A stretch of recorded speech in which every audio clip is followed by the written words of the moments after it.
नमस्कार, मैं अनुपमा। आप देख रहे हैं रामा टाइम्स का सिरसा बुलेटिन। सिरसा बुलेटिन में हम आपके लिए लेकर आते हैं सिरसा की दिन भर की खबरों का जायका। चलिए नजर डालते हैं छोटी बड़ी खबरों पर।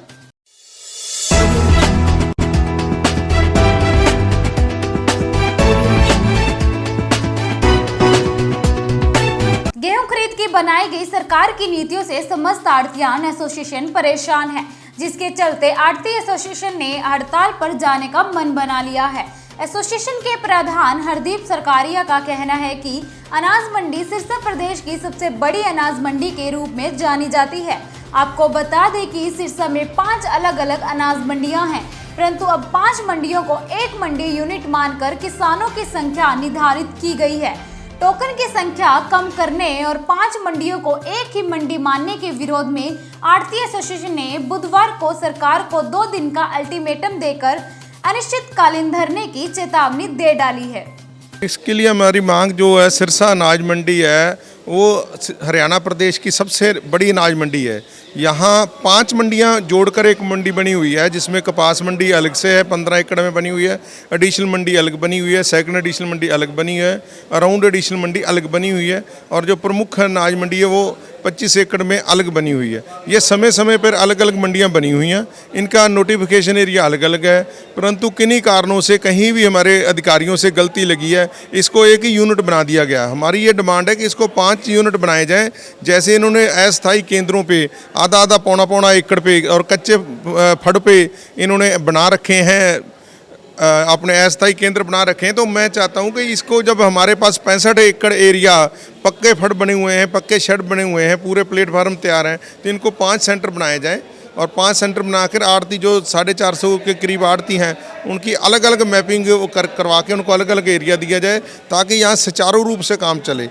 आज यहाँ हालात ये हैं कि 400 से ऊपर जो आढ़ती हैं उनको 5-5 दिन हो जाते हैं, एक ट्राली नहीं मिलती है। और सबसे ज़्यादा दिक्कत आ रही है इस टाइम मजदूर भाइयों को, क्योंकि उनको काम नहीं मिलेगा तो वो कहाँ बैठेंगे। वो 7-7, 8-8 आदमी जुड़कर बैठे हुए हैं और खाली बैठे हुए हैं, वो बहुत ज़्यादा परेशान हैं।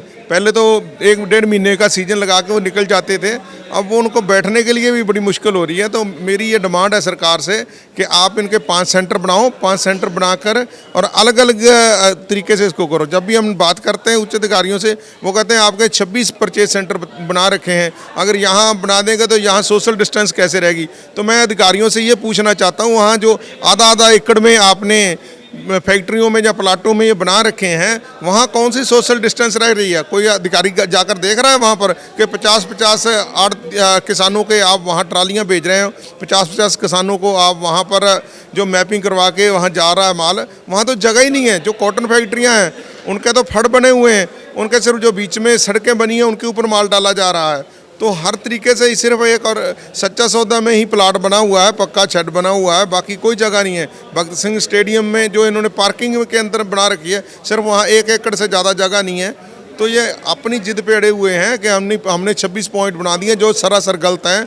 अगर उनकी खुद की बनी हुई अनाज मंडी सिरसा है, उसके 5 पॉइंट बना दें, यही हमारी डिमांड है। अगर सरकार नहीं मानेगी तो हम 1 तारीख से हड़ताल पर चले जाएंगे।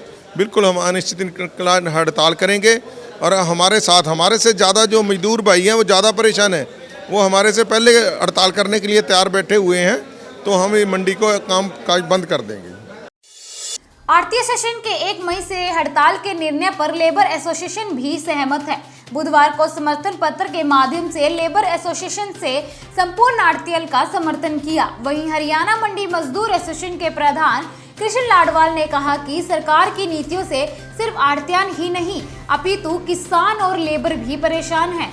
आढ़ती व मजदूर हमेशा से एक रहा है और हमेशा एक रहेगा। अगर सरकार दमनकारी नीति अपनी नहीं बदली तो आढ़तियों के साथ मजदूर वर्ग भी अनिश्चितकालीन धरने में उनके साथ खड़ा होगा। हम आढ़ती एसोसिएशन की तरफ से जो हड़ताल का ऐलान किया है, हम उनके साथ हैं। जैसे आढ़ती एसोसिएशन करेगी उनके साथ रहते हैं, और हमारा आढ़ती का और मजदूर का साथ सदा से चला रहा है, और हम इनके सहयोग से ही अपना काम करते हैं। मजदूर एसोसिएशन के साथ साथ अनाज मंडी अकाउंटेंट एसोसिएशन सिरसा ने भी आढ़तियन द्वारा आगामी 1 मई को की जाने वाली हड़ताल का समर्थन दिया। एसोसिएशन के प्रधान प्रेम शर्मा ने कहा कि अगर सरकार 2 दिन के अल्टीमेटम के बाद भी नहीं मानी तो अकाउंटेंट एसोसिएशन भी संपूर्ण आड़तियान द्वारा की जाने वाली हड़ताल के साथ खड़ा होगा। हमारे अनाज मंडी आड़ती एसोसिएशन के प्रधान जी ने सरकार को 2 दिन का अल्टीमेटम दिया है कि अगर उनकी मांगें नहीं मानी जाती तो वो 1 मई से अनिश्चितकालीन हड़ताल पर चले जाएंगे। अनाज मंडी अकाउंटेंट एसोसिएशन के महासचिव होने के नाते मैं भी उनको ये आश्वासन देता हूँ कि हमारी अकाउंटेंट एसोसिएशन भी उनका इस हड़ताल में पूर्णतः योगदान करेगी। सरकार को ये चीज़ें समझनी चाहिए, आड़तियों को, मज़दूरों को और अकाउंटेंट्स को मजबूर ना करें। हमें मजबूरन हड़ताल पर जाना पड़ेगा। अगर आड़ती हड़ताल पर जाते हैं तो अकाउंटेंट यूनियन का भी पूरा सहयोग रहेगा। यमुनानगर के भाटिया नगर में होली के दिन झगड़े व फायरिंग मामले में जेल में बंद आरोपी रमन वाल्मीकि की शनिवार को संदिग्ध हालात में मौत हो गई थी। रमन के परिजनों के आरोप है कि जेल में फोन कर बेटे की फूड पॉइजनिंग की बात बताई गई, लेकिन उसको ट्रॉमा सेंटर लाते लाते रास्ते में मौत हो गई। फूड पॉइजनिंग इतनी गंभीर नहीं हो सकती कि मौत हो जाए, इसलिए उनका आरोप है कि जेल प्रबंधन स्तर पर लापरवाही हुई है। वहीं इसी कड़ी में सिरसा के समस्त वाल्मीकि समाज ने एसडीएम कार्यालय में ज्ञापन सौंपा और हरियाणा वाल्मीकि महापंचायत हिसार जोन प्रभारी मोनू पहवाल ने कहा कि हमारी सरकार से ज्ञापन के माध्यम से अपील है कि रमन मामले की तुरंत प्रभाव से निष्पक्ष जांच करवाई जाए, नहीं तो वाल्मीकि समाज की आवाज सड़कों पर गूंजेगी। एसडीएम साहब को ज्ञापन दिया गया है। इसका एक मुख्य कारण है कि दलितों पर जो अत्याचार दिन प्रतिदिन बढ़ते जा रहे हैं, जहां आज पूरा देश लॉकडाउन के लेकर थमा हुआ है, लेकिन जो दलितों पर अत्याचार है वो आज भी सांस नहीं ले रहा।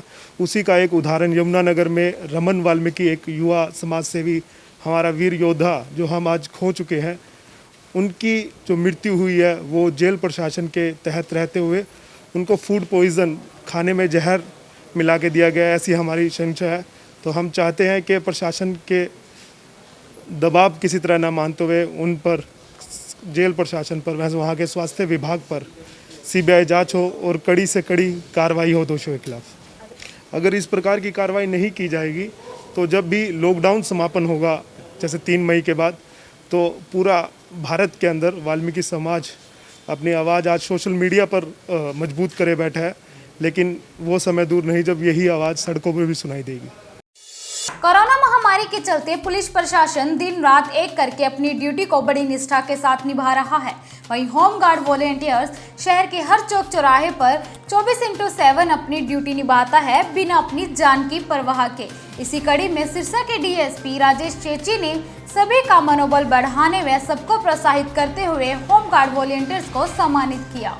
आज मैं यहाँ सिरसा में होमगार्ड के ऑफिस में आया हूँ और इसमें हमारे देवी दयाल जी जो हैं सब इंस्पेक्टर साहब, इनके सुपरविजन में कंपनी कमांडर हैं, सारा काम हो रहा है। और जो होमगार्ड के वॉलेंटियर्स पुलिस के साथ कंधे से कंधा मिला के 24/7 नाकों पे, सड़कों पे, हर जगह काम कर रहे हैं। तो उसके लिए मैं ये कुछ लड़के जो यहाँ प्रेजेंट थे उनको सम्मानित किया गया है, और ताकि हौसला अफजाई के लिए, ताकि ये मोटिवेटेड रहें। मैं जनता को संदेश देना चाहता हूँ कि जिस तरह से पिछले 32-33 जो भी पीरियड अभी निकला है लॉकडाउन का, जिस तरह से सिरसा के लोगों ने कोऑपरेट किया है वो काबिल तारीफ़ है। और मैं रिक्वेस्ट करूँगा कि आगे भी जब तक लॉकडाउन नहीं खुलता या जब तक स्थिति सामान्य नहीं होती, ये सब इस तरह से मेंटेन रखें, इस चीज़ को संयम रखें। ख़ास तौर पे जो नौजवान बच्चे हैं उनको माँ बाप थोड़ा सा घर में रहने के लिए मजबूर करें, उनको समझाएं थोड़ा सा। Thank you. ये थी सिरसा की दिन भर की छोटी बड़ी खबरों का जायका। आपको हमारा ये जायका कैसा लग रहा है, प्लीज़ हमें कमेंट बॉक्स में कमेंट करके ज़रूर बताएं। यदि आप हमारी ये बुलेटिन यूट्यूब पर देख रहे हैं तो हमारा यूट्यूब चैनल सब्सक्राइब कर दें।